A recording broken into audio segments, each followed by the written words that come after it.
Hey, my name's Tony Boutros, and this is the Reborn Podcast. At Reborn, we're all about self-improvement, whether that means wealth, health, or relationships, the big three. Now, on this podcast, you'll find episodes with boxers, athletes, entrepreneurs, real estate investors, and more. Whether you're an aspiring athlete or an aspiring entrepreneur, or just someone looking to improve their life, you've come to the right place. I hope you enjoy this episode. Thanks so much for listening. This is Tony Boutros, host of the Reborn Podcast. Today I have Justin Pickle with me. Thanks for being here, Justin. Hey, how's it going, Tony? Glad to be on. Ready to make an impact to bring a value to everyone in this world.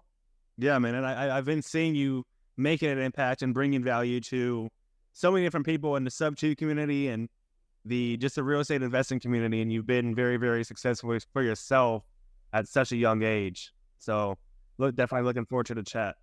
100%. And looking forward to continue my goal of just bringing value to have people hit their goals as well. Yeah. Grow together. Yeah. Yeah. And I've seen you posting, actually, I believe a little bit about Alex Hermosi, who's all about give. Yeah. I think he's probably the main guy that you think of when you think of free content, free value. So For sure. that's where you're getting from. In case, and definitely is always just the given mindset, and everything is given, and then eventually things are just going to keep on coming to you. Yeah. Whether it's giving out free stuff, giving out paid stuff, it doesn't really matter. It's bringing value. The universe is going to bring it back to you. Yeah, exactly. I think most people don't think about that when you're giving, you're almost indirectly giving to yourself as well, because you're giving and you're getting goodwill back in return. So inevitably they're going to come back to you. And if they don't, then, good luck to them with the rest of their business. But, you're doing it to help them, and it'll come back to you 9 times out of 10. 100%. That's what it's about. So just bringing value, and the point of me bringing value is so people can also start pushing value, because it's a chain effect, that's why it's a strong network of a community of people. Yeah. And so we're the same age. We're both 19, both young all-stars. But I think you started about a year before me. You have a dad who is actually a real estate agent.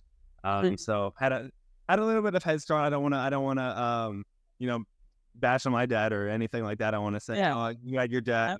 Everyone has their different story. Yeah. Like excuses or anything, but there's excuses, overall. Dad, no, everyone's all out there for themselves. And if you network properly and figure out what you truly want enough and how bad you want it, you can go get it. And that's what it's all about. I tell people this every day. Networking is the most important thing. Real estate is a people game. It's not a property game. It's a people game. Who do you know? Your network is your network. So that's especially true in real estate. Yep. That's what it's about. Building those relationships that are kind of strategic, that get you to the right places. Maybe it helps you buy more deals. Maybe it helps you raise money. Maybe it's different things like connecting, different stuff. Yeah. Yeah. And now I think you would say that would be one of the biggest pillars of your business is networking and giving value, correct? Yeah, definitely. A lot of my deals have definitely came from partnering with different wholesalers in the community. And just since I had a lot of repetition of calling people, that's pretty much all I did. Cold calling, negotiating, following up, trying to figure out the systems to bring it down pat, and then helping these other people close their leads, and then dispo or whatever they're truly needing or in their business that they're struggling with to help collaborate. Or maybe they already got a good business and they're bringing me deals and whatever it is like that. Yeah.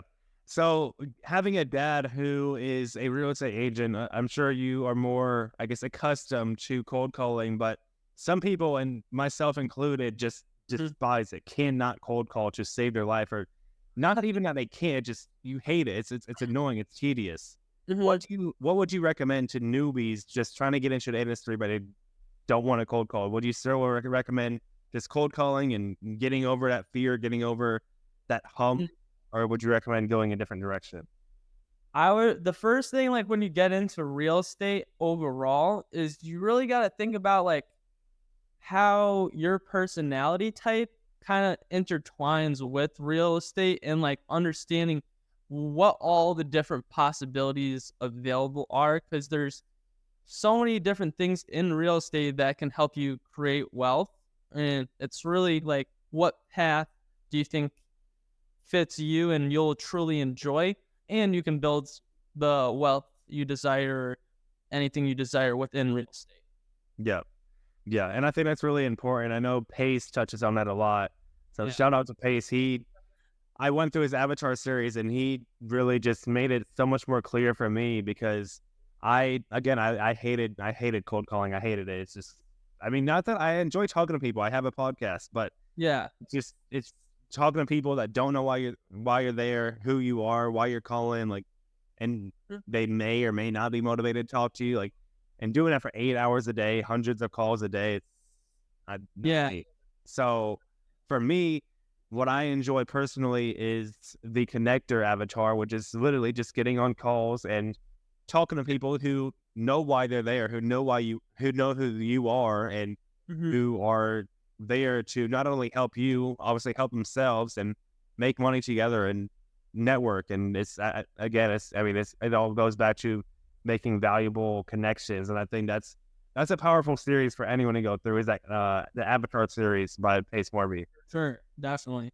It was that's a major series to even just understand the broad concept of all the different possibilities. You might be a lender, you might be a wholesaler, agent, connector, so many different things. Yeah. I've seen some people struggling with, I don't know if you would call it ego or what you would call it, but just they want to do everything. But in reality, they're doing nothing, because you can't wear every hat. You can't be a lender and also a wholesaler and also a buy and hold and also a flipper and also this and this and this and this and that. Yeah. There's 24 hours in a day. And how are you going to maximize those 24 hours? You maximize those by specializing in one thing and becoming the best at that one thing. And I mean, literally in my first week, I'm about to close a deal that's going to net me over 10 grand in 1 week, whereas a month prior I did nothing. So that's the power of having a chosen niche and avatar. 100%. Definitely. So now, go ahead. I was going to say, so we have discussed before, we haven't discussed it here, but you have closed 30 real estate deals in 1 year as a 19-year-old. It's crazy to me. So I want you to just take us through that. Take us, how did you manage at 19 years old to talk to these old people, to these people across the nation that want to sell their home and manage to make money off helping people sell their home while also taking no fees from them and just genuinely helping people? For sure. So it really just started off as like, I was making a transition from like day trading the stock market and different stuff like that during my high school career. And then my dad was teaching me a lot about real estate, like in the spring before graduating high school. And then I started cold calling a little bit, and I really didn't like it, just like you, because all he did was hand me a piece of paper and a shitty script and start calling people. So I didn't like it at first, but I had to really get into like selling myself on understanding real estate and like, oh, this is a major benefit to these people I'm talking to. So, and I knew it was a major skill set of, since I'd never been in a real sales field, that I could gain a great skill set of failing through those calls and learning how to negotiate and underwrite deals and go through that struggle overall. Yeah. So you have been an entrepreneur then for multiple years, because you said you used to day trade then. Yeah, I used to day trade when I started that when I was like 16. Gotcha. And were you getting funding from another business to trade their money? I know some people do that, or were you just using your own money that you got from a 9 to 5 or something? I just used my own money. I had a lot of money saved up from previous stuff, and then put a few thousand, and then it was kind of crazy. Overall, it's a major emotional roller coaster with option trading, I'd say. But I really did enjoy it. It did help me with gaining analytical skills and handling emotions and understanding economy and market and how things move, and was really like a community focused thing as well with a lot of different people. So it was definitely a great experience. I did make some money off of it. It's not like anything crazy, but it was pretty much like a major thing to help me get out of like being a kid overall. Yeah. Yeah. So that really helped me shift to becoming an entrepreneur and understanding the cycles and failing and growing to something you want to achieve. Do you think that translated at all now to your real estate career? Do you think you learned anything back then that you've been able to implement now? Yeah, definitely. A lot of different things translated over kind of, but like more of like kind of subconscious behaviors at first. It's not like anything about like the actual skills or techniques Gotcha. that about trading stocks or anything, but it's mainly about the books that I had to read to understand myself during that process, and then like different failures and different things that happened through those experiences that I learned more about myself that kind of translated over into real estate, but nothing like about that skill set. But it's mainly, I would say, handling emotions and like having more of an analytical mindset about certain things. Helped with the underwriting easier, possibly. I don't know. Yeah. But really just being, intentional in your business and being a student and not being afraid to failure. In fact, maybe even embracing failure because you know that you need to fail if you want to learn. Yeah, definitely. You can't Okay. you can't grow without like having that mistake or failing, because like you're gonna be limited to like that possibility when there's always that next possibility after that fail happens. Yeah. Yeah. You're so determined and you're disciplined to make sure you hit that. Yeah. And oftentimes I think you might even fail and you can almost consider failing more of a success because imagine if you're succeeding, but you have no idea why you succeeded. But instead you fail and it's because of this one thing. And because of this one thing you failed. And so now next time you know how to fix it. Yeah. You don't know how to replicate the formula. Definitely. If you're failing and then you do it again and you do it right and you succeed. Yeah, definitely. You can't let the conditions of your like environment or like the same conditions that constantly happen control like your behavior.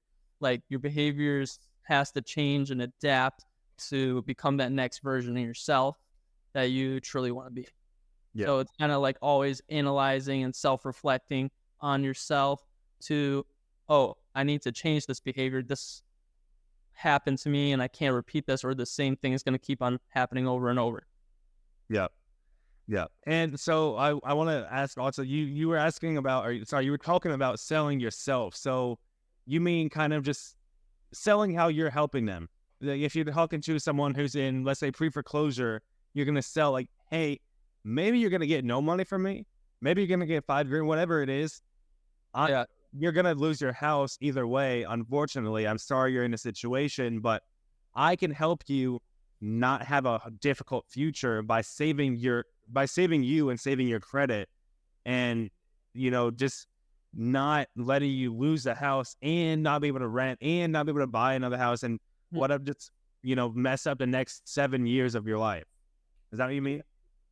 Well, that's like kind of an example. When I deal with foreclosures though, like if you want to give that as an example, like I never go straight for the close or try to sell them like that, because I did do that at first, but like it doesn't really work fully, because most people want to hear options. They want to hear a solution. And that's my goal, to provide as many options as possible. So my first two options to them are always something to keep their house. And then I go into what I can do to buy it or sell it for them to get the best thing overall, depending on their scenario. But So instead of just giving them one option, you're giving them multiple options so that they can truly get the best return, whether it's on their money or just on their time, and having the best conversation with you, because you're a problem solver. At the end of the day, you're a problem solver. You're not a real estate seller. You're a real estate problem solver. Definitely. It's more of like kind of like a consulting business where you're looking to let them know all the different solutions and you're trying to make money. So you have to make sure you're combining your offers properly and creating the right sales process and pitch and the right structure. Like, depending on like the different kinds of clients, there's so many different ways you can handle a conversation overall. Yeah. How would you say you've developed yourself, both personal growth, but also in your business over this past year? And how much would you say you've learned from when you did your first deal to now having done 30 plus? Yeah. So from that first deal, and it really, the first few deals, like, it's still like a lot of the same stuff. Like, the first like 5 deals I did or like had under contract, like none of them were deals. Like, they're just deals I had under contract. None of them turned into sales. So it was mainly understanding, like, you have to be very disciplined on like these numbers of what you're locking stuff up at, and understanding the market. Can't be going into random cities, can't be doing so many different kinds of leads at one time. Like, you got to understand what you're going into. Like, just really study what market you're going into. Make sure you have your underwriting process for like cash deals, seller finance, sub 2, and then definitely like novations for, like, even if it's a complete remodel or if it's turnkey, I would be utilizing novations. Yeah. Novations are great because they allow you to offer more than anyone else can. So, would you say the reason why you had such a low close rate in the beginning was because of scarcity mentality? You just wanted to get anything you could get your hands on under contract, whereas now you've done so many deals and you can be more picky with the deals that you get under contract. Yeah, I think it's better being more picky and having a lot more leads and deals sent to you and saying no to a lot of people and then really choosing those best ones. And it really depends who you're talking to. But like, that could be for wholesalers or direct to sellers. But like, direct to sellers, like, you just got to make sure they're pre-qualified properly, like have a VA or a lead manager to make sure they understand what your offers are and how they're structured. Yeah. Would you say that's the secret to you standing out from other wholesalers, from other investors, is just being able to have so many different options, novations, and other options that you use for creative financing, not just the cash offers? Is that what makes you stand out the most, or what would you say that would be? Probably just like having like a lot of work hours every single day, probably working like 10 hours a day minimum overall. And then pretty much hiring different people. And I did like hire like 7 people at one time, and then some of them got deals, but like things kind of fell apart, and then had to kind of restructure the team and build more systems. And it was a great learning experience, but like, it was very unorganized, I would say, for understanding what those people's desires were. And like, some of them couldn't sustain, like, okay, like, this is how long it takes to get a first deal. Like, so it's having that delayed gratification and understanding what the expectations are up front, so no one wastes each other's time, is one thing I say I would benefited from. But like, there's so many different ways of getting deal sources. Like, I get a lot of referrals, collaborating with the Facebook group. A lot of people send me deals in there, for sure. And it's creating relationships with people who do a lot of deals, relationships with people who are just getting started, helping them in different ways, and then just figuring out where you can be of value in the most amount of ways possible on that end. So I deal with a lot of wholesalers. Probably like half of my deals came from wholesalers. So that was a definite key to the business, I'd say. And then for the direct to seller, it's kind of just focusing on a niche targeted list with high quality data, and then making sure you have the process of creating like kind of a conveyor belt where it's pre-qualified leads, lead manager, and then close the deal. Yeah.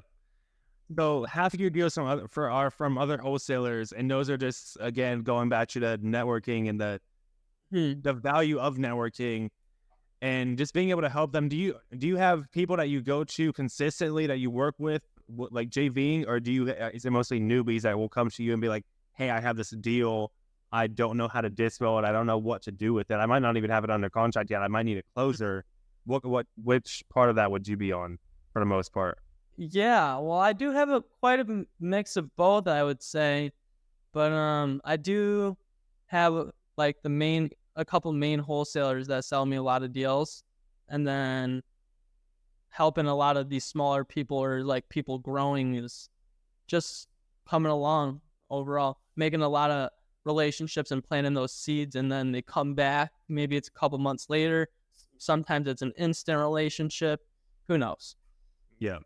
And I don't know about you, but I know for myself, just even being newer than you are, but helping people when I can, these people who are kind of stuck where I was, just being able to help them and be like, hey, this is what you need to do this, and you're going to be more successful.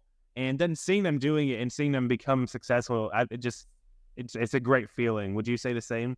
Yeah, definitely. It's an amazing feeling to always give back and see the gratitude for everyone's. Yeah. Now, you've done 30 plus deals. I'm not sure the exact number. Me either. So you're doing so many deals, you don't even know how many. It's like just a deal here, deal here. It's just too many to count. It's just about 30 though, like somewhere around there. Like there's a lot in escrow and stuff like that are going to be closing soon. So it might be 40, might be 50, might be 200. Who knows? You just have deals every left and right now. I don't think it's 50, but it's probably in between 30 and 40. Okay. How many do you own? I own about 12 right now. You own.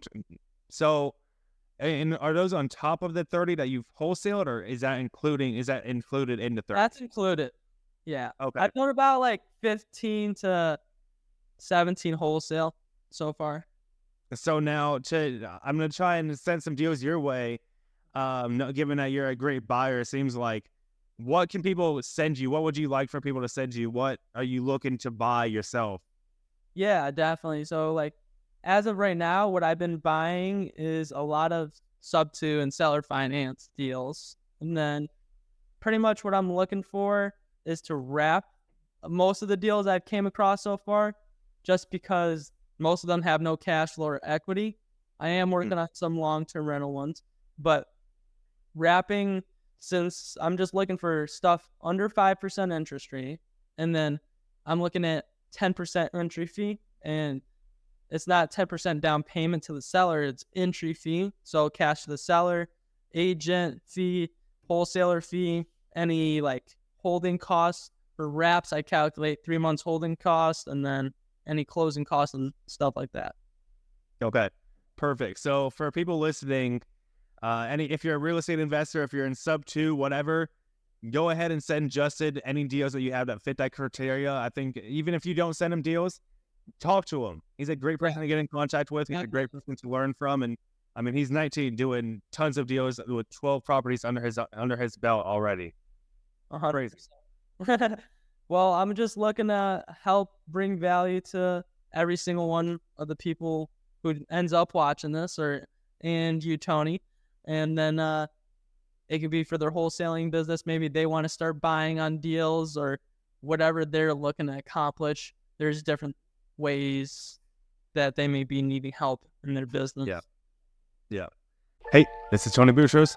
Sorry for the interruption. I hope you guys are enjoying this episode. If you are, please do me a favor. I'd appreciate it so much. Just share this episode with someone else who can gain value. An entrepreneur, an athlete, or just someone trying to improve their life. If you have that person in mind or people in mind, please, I'm asking you from the bottom of my heart to share it with them. Not only would it mean so much to me, it would mean so much to them. You know what they say, your network is your net worth. Be a valuable part of someone else's network. Thanks for listening. I hope you enjoy the rest of the episode. Now, you mentioned how when you used to have a team of 7, you were having difficulties just staying organized because that's a lot of people to manage with one person. So now have you learned kind of from your mistakes and kind of learned some systems that you like to use, or do you have an integrator? Because I'm assuming you're a visionary.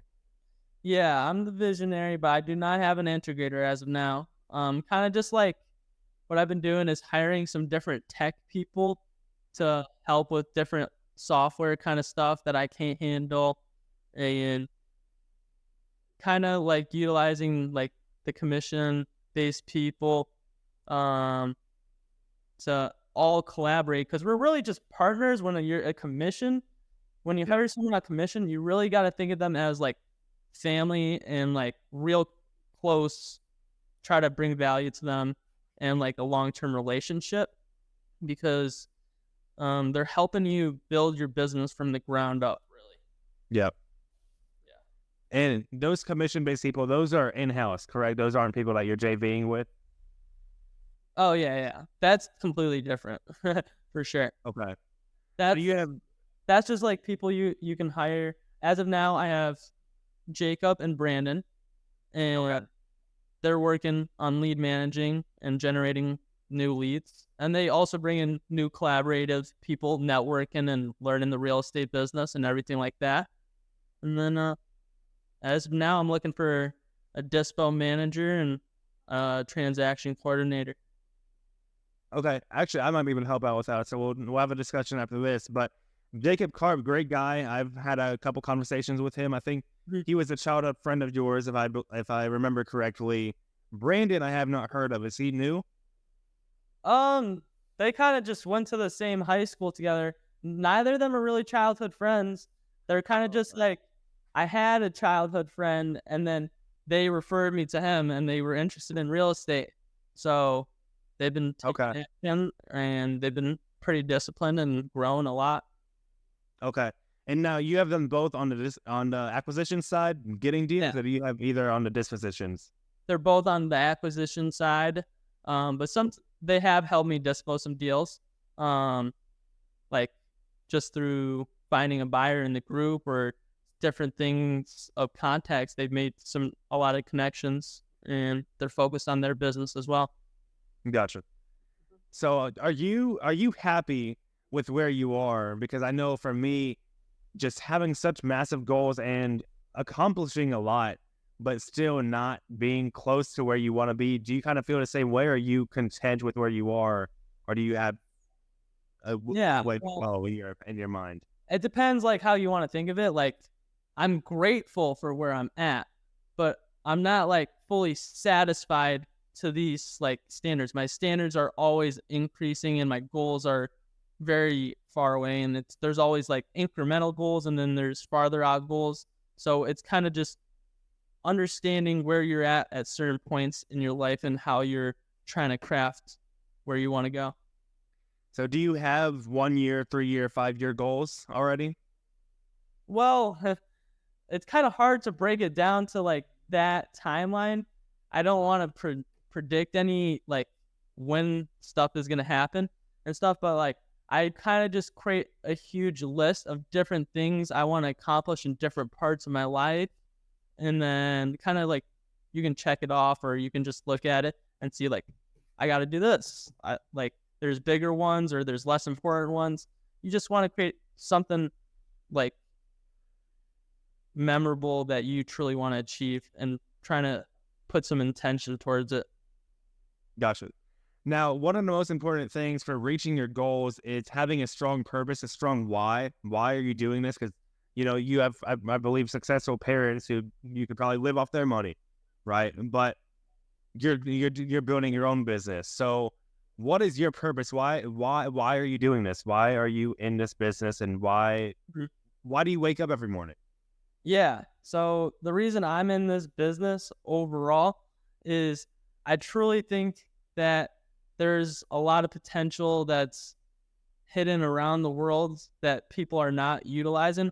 So I'm kind of just building up myself as well as my business, as well as beginning to help as many other people generate their business. And really kind of my goal next is to help people shift their mindsets and shift the understanding that they can become entrepreneurs and understand that I don't really like the school system at all and anything like that, because it's a completely rigged system on that kind of, unless you're going to be like a doctor, lawyer, engineer kind of thing.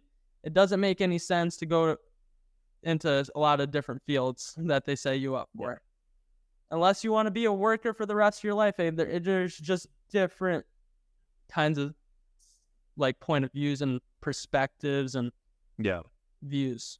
Yeah. And if you know anything about my past, then you'll know I have very, very, very similar views. I tell people all the time, like, if you're not going to be a doctor or a lawyer or something that needs a degree, then what are you doing in school? Like, is it because if you're an entrepreneur, you're afraid of failure? So if I'm in college, it's like, oh, I'm in college. This is just a part-time thing that I'm doing. So if I fail, it's all right. So it's kind of giving you that way out. Or some people just like to party. But I mean, do you not think if you're making great money, you can still party with people your age and have great time? Like, to me, it makes no sense. You want a short amount of fun, or you want a lifelong full of fun? Exactly. It just goes back to delayed gratification or versus instant gratification. And I think as an entrepreneur, one of the most important things you have to have is delayed gratification and just impulse control. I've heard, I think we're both fans of Alex Hormozy, and that's what he was saying is the top people in the world, the top business people, that's one of the most important traits that they have is impulse control. And unfortunately, a lot of people here today in this world don't have it. Yeah, definitely. People want to hop around to one thing to another and don't really know what they want.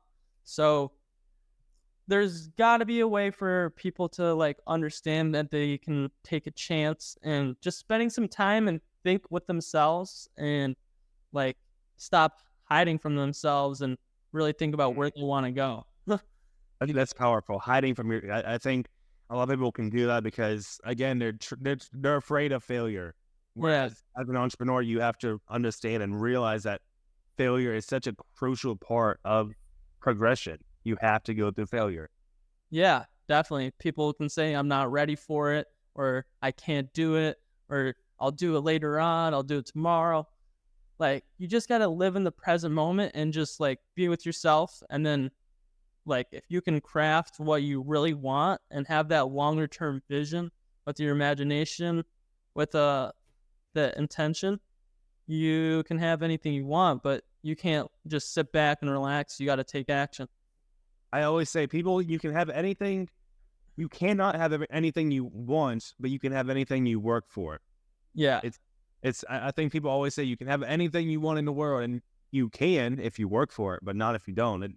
I want to be a billionaire, and let me go play some video games real quick. Let me go eat some pizza. Yeah. Like, let me go watch some. Like, that's not how it works. You got to work for it.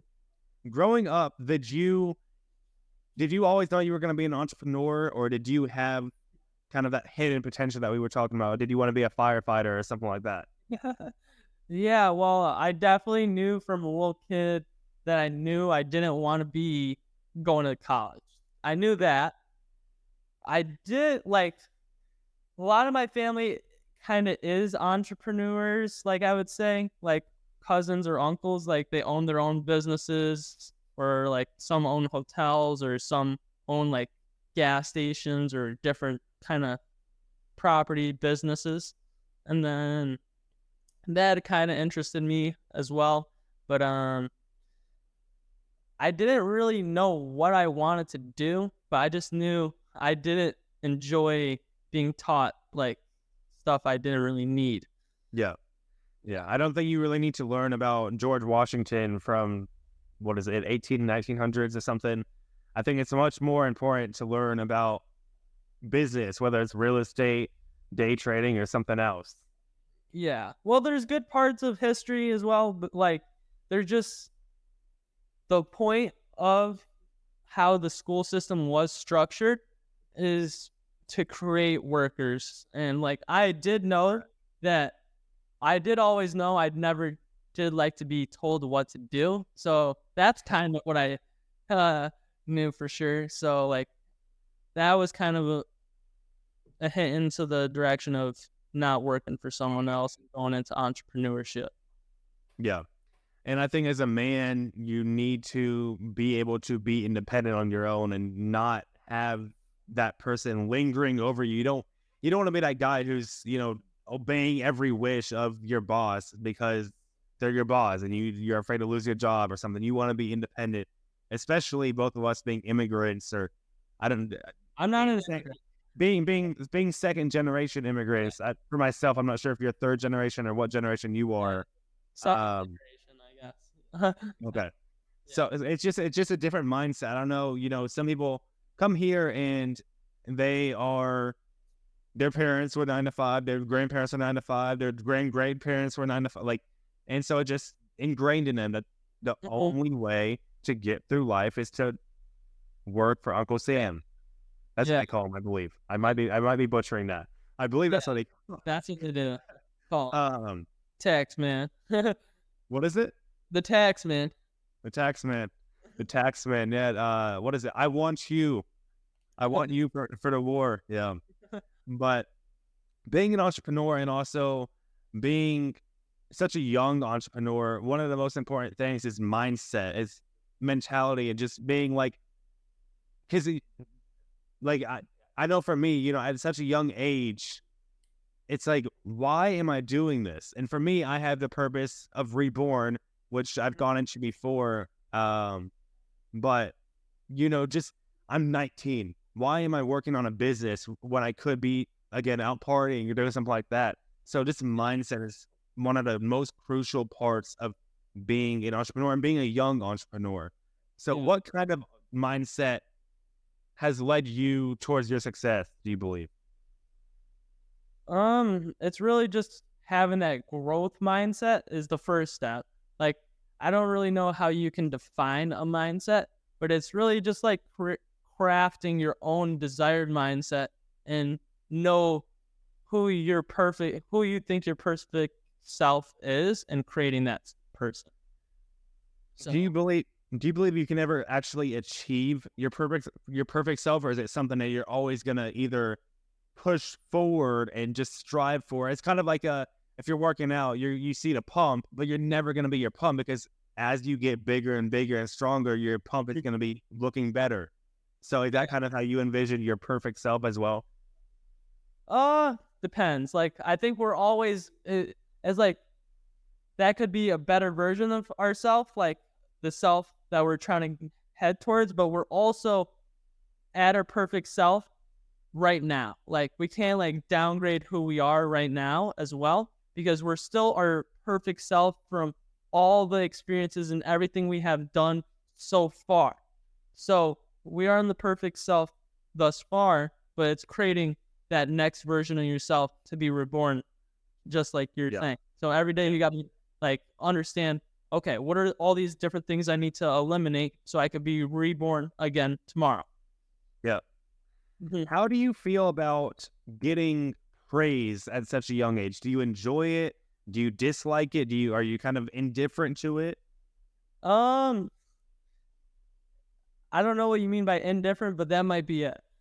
indifferent, just like you don't really it mind doesn't it. really affect me at all. Like people, like honestly, everyone always just says 19-year-old, 19-year-old.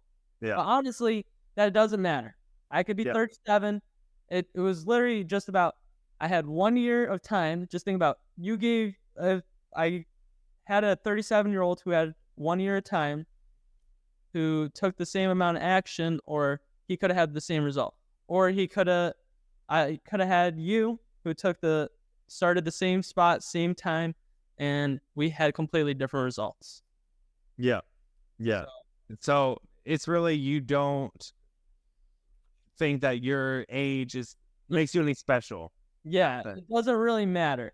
I think if you really know where you wanted to go and you made that decision, like no matter what, it's gonna happen, like you can create it. yeah, because we touched on Alex Hormozy a little bit. Another guy that I really enjoy listening to is Gary Vee, and he's a massively successful entrepreneur as well in the marketing field. And I've heard him talk about how he doesn't listen to the praise, but because of that, he also doesn't listen to the negativity. So, somewhat at that stage, and I'm sure also yourself, you're getting so much from both sides because Mhm. you've accomplished so much in just a year, and you are 19. But I've that, got I a mean, few people who told me to go get a job and stuff too. Like, yeah, yeah, exactly. So you're always gonna have both ends of it, where one end is gonna be like, "Oh, you're doing so great, you're awesome, this and this and yeah, that," and then you're also gonna have those people that are like, "Oh, go get a job. You're not doing anything serious. Like, what are you doing with your life? Like, stop wasting time. Like, go get yeah. a 9 to 5 so you can work up a corporate ladder." Mhm. You That's know, so it just, perspective. I'm telling you, people just have different belief systems, and that's what it comes down to. You can't change it. It's gonna be too much conflict. Just let it be.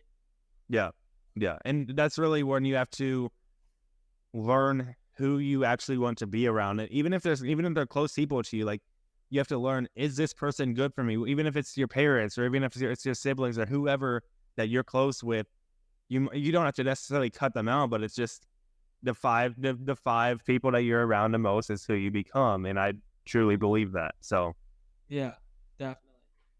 So yeah, it's crazy how much the networking just has an impact on you. But given how much success you've had, again, is how much, how many tough choices have you had in your business, whether it's letting people go from your business, when you had that 7-person team, or whatever else you've dealt with? One, how many decisions and what kind of decisions have you had to make, and how do you make them? yeah, so really, it always starts from the beginning point, like when you have that desire, and then like I had the plan. Okay, I wanted to figure out how to generate leads, and that's what my first goal is. I figure out how to generate leads and how to do sales. So then I was literally looking, how do I scale this up? Like I'm sitting here eight hours a day making calls, and I need to get more deals. It took Yeah. me 4 months to get to one deal here. So what do I got to do? So I started inviting friends to the office, and it was more of a collaborative kind of thing at first, and that didn't really fully turn out good. But like, um, that helped create like some teamwork kind of aspect. But like, how I make the decisions, it's kind of some are just kind of, oh, I think this could bring me the best reward in like a short amount of time frame. But like after these different kinds of like failures, you kind of gotta understand some of these decisions you gotta think about more slowly and more strategic. And then some of them you can kind of act fast. So Yeah. as kind of understanding, so there's a lot of tough decisions in the business, but like it kind of depends on which part of the business you want Yeah. to talk about that is tough. So like, do you, there's like underwriting that could be tough. Like, do you actually want to buy that deal, or is it a waste of your time? You got to understand like when you say yes to something, like how many different things are you saying no to? Like Mm. when you say yes to something, like there could be so many other things you could be accomplishing during that time. Yeah. Yeah. So really just being intentional with your time because, Mhm. again, you only have 24 hours in a day and 8 of those probably you're sleeping.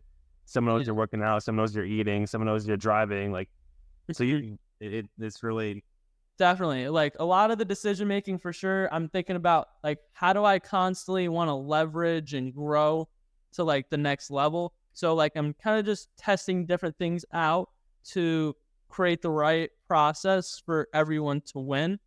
And it's just like kind of going through those failures and understanding the feedback that you were given during those experiences to understand how you should think about it to make the right decision going forward gotcha. and see other Now, mistakes for sure. you said learning from other people's mistakes? Yeah, utilizing a lot of those Yeah. like other people's mistakes to make sure you're doing the right thing in your business. I think there's a saying about that. I think it's anyone can learn from their own mistakes, but it takes a smart person to learn from others' mistakes because some people will just be like, oh, yeah, that happened to everyone else that tried it, but I'm a special case. That's not going to happen to me. But Mhm. if you're actually willing to drop the ego and learn from others' mistakes, you're going to progress much faster. So, what we touched on your goals earlier. What are some of your biggest goals and what are the goals that you're currently working to attain? Yeah, so like I would say my next goal that I'm looking to achieve is to begin being more on like social media to Hmm. become more available to more people and not just one on one, and being able to share my message on different kinds of topics and getting my YouTube going and creating different short content to just give the right value to the right people who actually need it, to different demographics of people. I might be able to give a message to people someone wasn't able to because they didn't resonate with them. What prompted you to want to get on social media? Is it because you're going to maybe just have constant deal flow coming to you once you build that rapport with your audience? Or is it just wanting to give back to the audience because of what you've gotten, the value you've gotten from the community and just wanting to give it back to the community? Or is it Mhm. the ad revenue or what really drives you to get into content creation?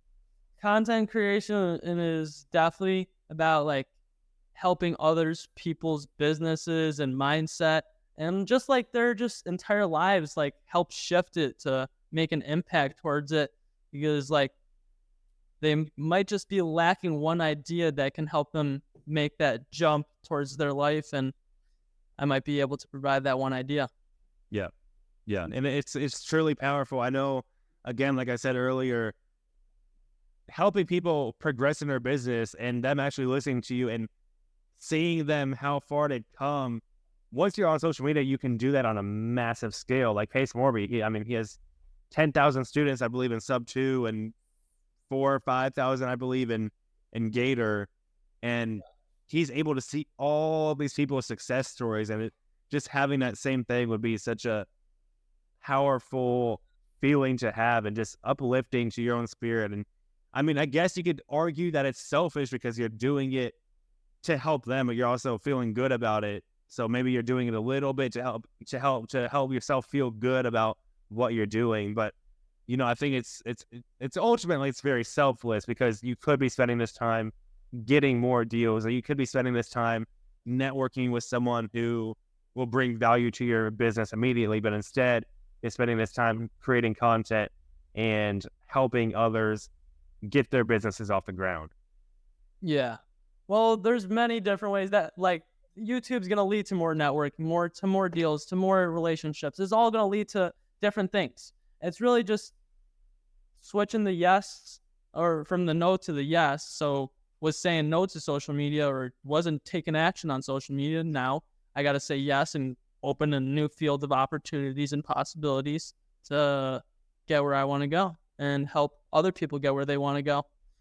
Yeah, yeah, and it's again, it's very very powerful. I believe really that's a whole show. Is there anything else that you would like to add before we end the podcast? Not as of now. I really just hope people can take this into heart and then check me out on YouTube and on social media. Give me a call. Should be in my Instagram. You can text or call me anytime. And then looking forward to help anyone who comes across this video to break into the field of real estate. Looking to help them in their businesses in any way through questions they have or struggles they're going through to get where they want to go. And where can people find you at? What are your social media handles? Everything is Justin Pickell. Justin Pickell. So that's same spelling as you can see on camera. JUSTINPICKELL. Correct. All right. All right, Justin. I appreciate your time. I thank you for being here, and I think this is going to be a very valuable podcast for everyone who's seeing it. Everyone go tap in with Justin, send him some deals, and whether you have deals or not, just go tap in with him. He's a great guy, again, to get connected with. Definitely willing to teach you and maybe even help you get your business off the ground. So definitely recommend you guys going to talk with him. Yeah, definitely. Again, thank you for your time. Well. Yeah, thank you. Thank you. Appreciate it. Have a great You have a good one. Hey, this is Tony Butchers. I hope you guys enjoyed the episode. If you did, please feel free to subscribe. I would love to see you on the next episode. Also, if you have 10 seconds, I'd appreciate it if you would leave a review or a rating. I would appreciate it so much. I hope to see you guys in the next episode. As always, thanks for listening. Have a great day.